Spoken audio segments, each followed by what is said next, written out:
नमस्कार, मैं हूं मनोज और आज हम एक पोस्टर के बारे में बात करने वाले हैं जो अभी बहुत ट्रेंडिंग में चल रहा है। वो पोस्टर बहुत ट्रेंड कर रहा है और वो पोस्टर अंग्रेजी में है, यानी कि अंग्रेजी भाषा में है। और ये शब्द जो है, इसकी शुरुआत कैसे हुई, कहाँ से हुई और कैसे-कैसे करके क्या हुआ और अभी फ़िलहाल में वो विवादों की जड़ बन गया। तो वो विवाद की जड़ क्या है और वो पोस्टर क्या है, इस वीडियो में आज हम यही समझने की कोशिश करते हैं। ये शब्द है जो अभी विवादों की जड़ बना हुआ है, ये शब्द है आई लव यू। और ये एक अंग्रेजी भाषा का शब्द है, जो सेंटेंस है, ये सेंटेंस है, ये अंग्रेजी भाषा का सेंटेंस है। अंग्रेजी हमारे देश में सबसे पहले 17वीं शताब्दी में आई, जब अंग्रेज लोग यहाँ पे व्यापार करने के लिए आए। ब्रिटेन से वो लोग व्यापार करने के लिए आए, तो ये अंग्रेजी भाषा हमारे देश में इंटर कर गई, यानी कि प्रवेश कर गई। जब ये भाषा प्रवेश की, उसके बाद में उन लोगों ने व्यापार करना तो चालू किया, लेकिन कुछ दिनों के बाद में वो लोग व्यापार करते करते सत्ता में आ गए। और 1834 में जब यहाँ पे बहुत सारे विवाद हुए और कई सारे भाषाओं के उलझे हुए लोग आपस में विवाद करने लगे, तो इस विवाद को सुलझाने के लिए महारानी विक्टोरिया ने एक इंसान को भारत भेजा। और वो इंसान कोई और नहीं था, वो इंसान था लॉर्ड मैकाले। ये लॉर्ड मैकाले था और ये 1834 में भारत आया। 1834 में भारत में आने के बाद में 1835 में इन्होंने नई शिक्षा नीति लागू की, जिसमें हर नागरिक को, भारत देश के लोगों को अंग्रेजी पढ़ना इसमें अनिवार्य कर दिया गया और ये एक अनिवार्य भाषा बन गई।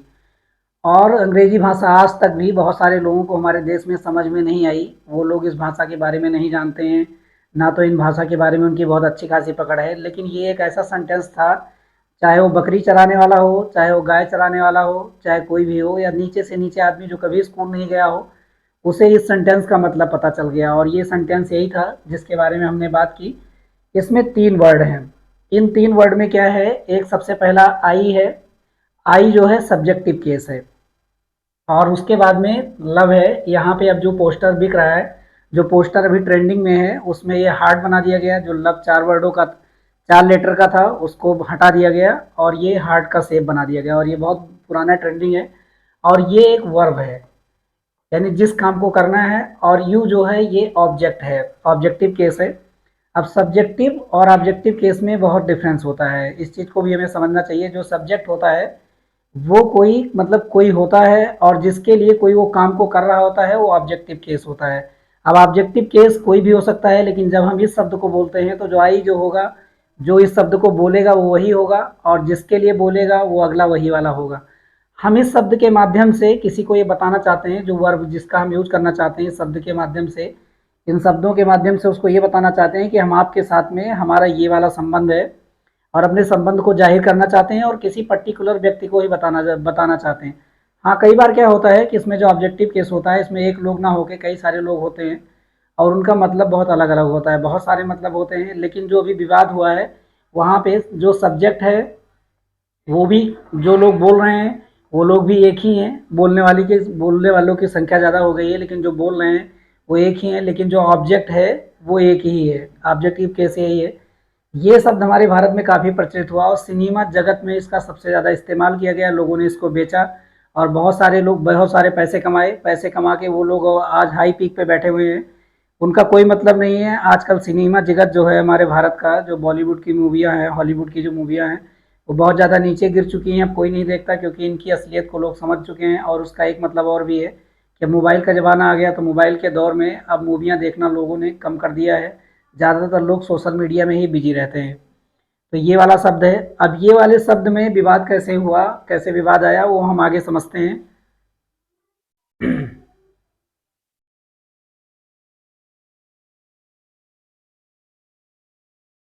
सबसे पहले इसी शब्द में बहुत सारे विदेशों में, फॉरेनर में एक शब्द आया जो था इसी में, जहाँ पे ऑब्जेक्ट था वहाँ पे लोगों ने माई सिटी जोड़ दिया। यानी जो ऑब्जेक्टिव केस था उसमें मेरा शहर जोड़ दिया, माई सिटी जोड़ दिया। और ये पेरिस में, फ्रांस में, और जो डेवलप कंट्री थे, पहले से जो डेवलप शहर थे, वहाँ के लिए इस्तेमाल किया गया और एक टूरिस्ट प्लेस के लिए लगाया गया। लेकिन जब अपने देश में प्रधानमंत्री नरेंद्र मोदी की सरकार बनी और उसके बाद में जो 2 अक्टूबर आया, गांधी जयंती आई, 2 अक्टूबर 2014 को स्वच्छ भारत अभियान की शुरुआत की गई और उसमें और बहुत सारे संकल्प लिए गए। स्मार्ट सिटी बनाने की बात की गई और बहुत स्वच्छता की बात की गई। तो उसके जरिए जो है बहुत सारे शहरों में क्या किया गया, यहाँ पे आई लगाया गया सब्जेक्टिव के केस में, यानी कि मैं, और लव वाला ये वाला सिंबल जोड़ा गया और अपने अपने शहरों का नाम जोड़ दिया गया। बहरहाल लोगों के शहर ये बोर्ड लगाने के बाद में, होर्डिंग लगाने के बाद में इतने साफ तो नहीं हुए, लेकिन लोगों ने इसके सामने खड़े होकर, जब ये पहली बार बनी, इनमें संगमरमर के पत्थर जब जोड़े गए, तो लोगों ने क्या किया, यहाँ पे बहुत सारी सेल्फी ली। सेल्फी लेने के बाद में लोगों ने सोशल मीडिया पे डाला और लोगों को ये पता चला कि अब ये शहर बहुत डेवलप कर गया, बहुत डेवलप हो गया। बहरहाल स्वच्छता और लोगों का डेवलप करना ये आंतरिक चीज़ है, ये बाह्य चीज़ नहीं है। जब लोग अंदर से साफ होंगे, अंदर से साफ होने का मतलब क्या है, जब लोगों का मन स्वच्छ होगा तभी लोग बाहर से साफ हो पाएंगे। लोग पहले भी क्या कर रहे थे कि अपने घरों की सफाई तो कर रहे थे और घरों का कूड़ा निकाल के बगल में ही डाल दे रहे थे, और अभी भी अमूमन लगभग वैसा ही हो रहा है। एक गार्बेज कलेक्शन तो बनाया गया है, लेकिन अगर लोगों को छूट दे दी जाए, अगर उन पे जुर्माने ना लगाए जाए कि आपके ऊपर इतना जुर्माना लगेगा, आप गार्बेज कलेक्शन में नहीं डालेंगे, तो शायद आज भी लोग ये जो कूड़ा कचरा है ये इधर उधर ही फेंक देंगे। और फेंकने के बाद में वो पॉल्यूशन करेगा। पॉल्यूशन तो वैसे भी कर रहा है, उससे कोई रोकथाम बहुत ज़्यादा नहीं हो रही है, लेकिन ठीक है, थोड़ा चीज़ों को मैनेज करने के लिए, आगे बढ़ाने के लिए थोड़ा इम्प्रूवमेंट तो आया है। तो ये माई सिटी का नाम लिख दिया गया है, कोई कहीं पे ये जो ये लगाया गया, ये जो बैनर्स का इस्तेमाल किया कराया गया, संगमरमर के बनाए गए, कहीं एलईडी लाइटें लगाई गई, और सबसे पहले बड़े बड़े शहरों में इसका इस्तेमाल हुआ, जैसे बेंगलुरु में, दिल्ली में, मुंबई में। और लोगों ने वहाँ पे सेल्फी ली और लोगों ने I love Mumbai, I love Delhi, I love Chennai ये करना चालू किया। बाद में धीरे धीरे करके छोटे छोटे शहरों और कस्बों में आना चालू हो गया, और अभी हाल में ही अब क्या हो रहा है, अब गाँव में भी इसकी शुरुआत हो रही है। बहुत सारे लोग आई लव के आगे, यहाँ पे भी सब्जेक्टिव केस यही है, लेकिन जो ऑब्जेक्टिव केस है यहाँ बदल गया, माई विलेज, यानी अपने गांव का लोग नाम लिखने लगे और यहाँ से भी लोग सेल्फी खींचने लगे, यानी अब गाँवों में साफ सफाई की जो मुहिम है वो स्टार्ट हो गई, और ऐसे करके ये बैनर पोस्टर बनने लगे। लेकिन अभी हाल में एक विवाद हुआ, और इस पोस्टरों के बाद में जब इनका क्रेज थोड़ा धीरे धीरे करके कम होने लगा, तो लोगों ने इसके आगे भी एक पोस्टर और बना दिया अभी, और वो पोस्टर बनाया आई लव मोहम्मद का। अब यहाँ पे आई क्या है, एक पर्सन है, कोई भी एक आदमी है, और जो मोहम्मद हैं वो भी एक ही हैं, अलग अलग नहीं हैं। और इनसे ये क्या करना चाहते हैं, आई लव करना चाहते हैं, यानी प्रेम करना चाहते हैं। आप किसी इंसान से प्रेम करना चाहते हैं तो इसके लिए दुनिया को बताने की क्या ज़रूरत है कि हम इनसे प्रेम करते हैं, आपको इनको बताने की ज़रूरत है, और ये आपको समझ गए तो आपके पास में आ जाएंगे। इसका कॉन्सेप्ट बहुत सीधा है। लेकिन इनमें क्या होता है कि लोग फेमस होना चाहते हैं, लोग सेलिब्रिटी बनना चाहते हैं, और लोग खास तौर पे राजनेता बनना चाहते हैं। और ये जो मामला शुरू हुआ वो कानपुर से शुरू हुआ। 4 सितंबर के आसपास में मोहम्मद साहब का जन्मदिन था, और लोग जन्मदिन मना रहे थे, और वहाँ पे लोगों ने ऐसे एलईडी वाले पोस्टर लेके लोग बाहर सड़कों पे निकले। तो जो सामने वाली कम्युनिटी थी या अदर दूसरी कम्युनिटी थी, उसने विरोध किया कि अभी तक तो ऐसा नहीं हो रहा था, मोहम्मद साहब का जो जन्मदिन मनाया जा रहा था उसमें तो ऐसे पोस्टर नहीं इस्तेमाल हो रहे थे। और उन्होंने पुलिस से कंप्लेन की, और पुलिस से कंप्लेन करने के बाद में वहाँ बहुत सारे लोगों पे एफआईआर दर्ज हो गई। एफआईआर दर्ज होने के बाद में ये मामला जो है काफ़ी दिनों तक, ये लोग जो है इस कम्युनिटी के, जो मुस्लिम कम्युनिटी के लोग थे, लोग पूछते रहे लोग उनसे कि हम पे क्यों दर्ज किया गया, क्या जो आई लव मोहम्मद कहना गलत है। लेकिन आई लव मोहम्मद तो कहना है, लेकिन लोगों को बताने की क्या ज़रूरत है कि हम जो है मोहम्मद से प्यार करते हैं, मोहम्मद जो है हमसे प्यार करते हैं। यहाँ पे जो ऑब्जेक्टिव केस है वो एक ही है, ऑब्जेक्टिव केस दूसरा नहीं है, और सब्जेक्टिव केस जो है वो कोई भी हो सकता है, और जो बोलेगा उसी उसी के लिए इस्तेमाल होगा। तो बोल आप किसी एक के लिए रहे हैं, बोल कोई एक आदमी रहा है, तो लोगों को बताने की ज़रूरत है। ये एक समाज इकट्ठा करने का एक सिस्टम है। और इसके बाद में क्या हुआ कि बहुत सारे जगहों पे इस चीज़ के लिए मुहिम चली, और जब नवरात्रि की स्टार्ट हुई, नवरात्रि जब स्टार्ट हुआ तो बरेली जैसी जगहों पे, बरेली हिंदू और मुस्लिम झगड़ों के लिए बहुत दिनों से बदनाम है।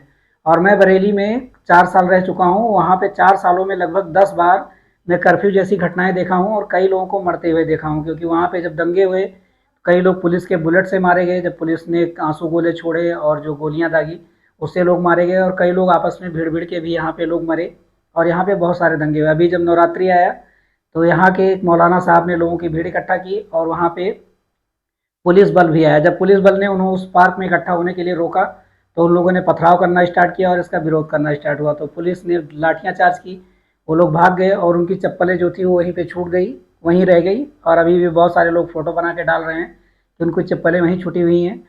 तो इनको, अगर ये मोहम्मद से लोग वाकई में प्यार करते हैं, तो लोगों को बताने की क्या ज़रूरत है कि हम मोहम्मद से प्यार करते हैं। अगर ये प्यार करेंगे और मोहम्मद इनके लिए प्यार करेंगे, तो लोगों को ऐसे ही पता चल जाएगा। किसी को बोलने और चिल्लाने की तो बिल्कुल ज़रूरत नहीं है।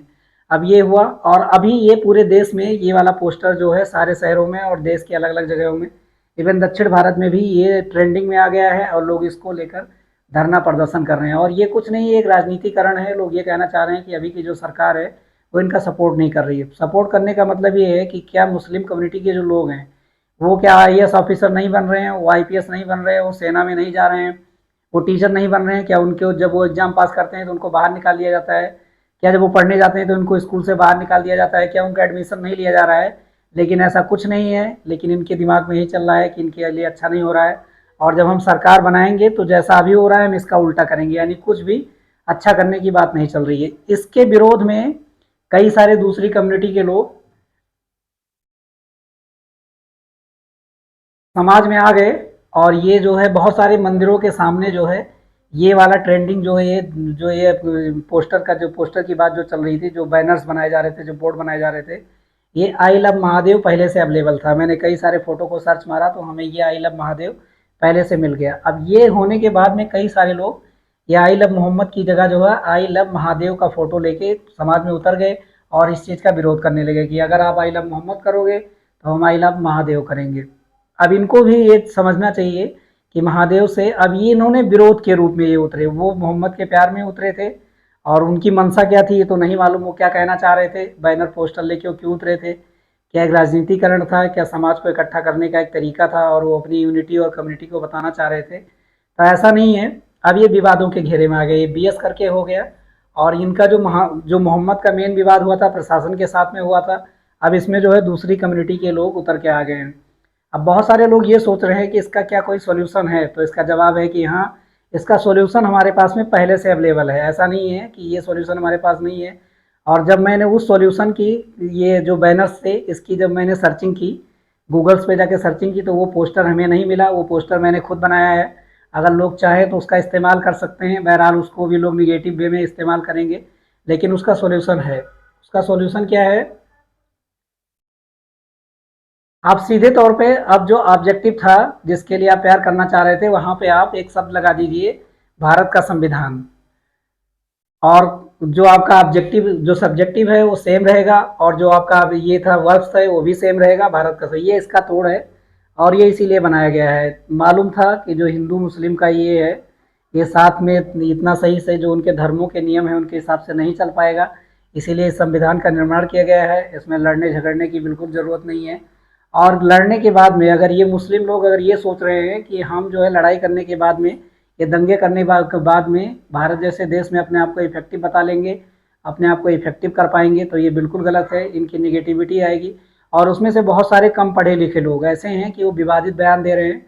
वो बोल रहे हैं कि हम नेपाल जैसी स्थिति ला देंगे, नेपाल जैसा बना देंगे यहाँ पे। मतलब जैसे वहाँ हुआ था प्रशासन के साथ में, मतलब लोग प्रशासन को तोड़ फोड़ दिए थे, लोगों को मारे पीटे थे, हम वैसा बनाएंगे। बहुत सारे लोग बहुत सारी बात कर रहे हैं और बोल रहे हैं कि हम अपने लिए नहीं, मोहम्मद के लिए हम जान देने के लिए तैयार हैं। सही बात है, अच्छी बात है। आप जान देते तो इतना प्रदर्शन करने की आपको ज़रूरत नहीं पड़ती, क्योंकि इसके लिए इनको कोई परेशान नहीं कर रहा था। तो इसका तोड़ ये है, आई लव संविधान, ये इसका तोड़ है और इसका तोड़ निकाल देगा। ये लोग ज़्यादा ये नहीं कर पाएंगे।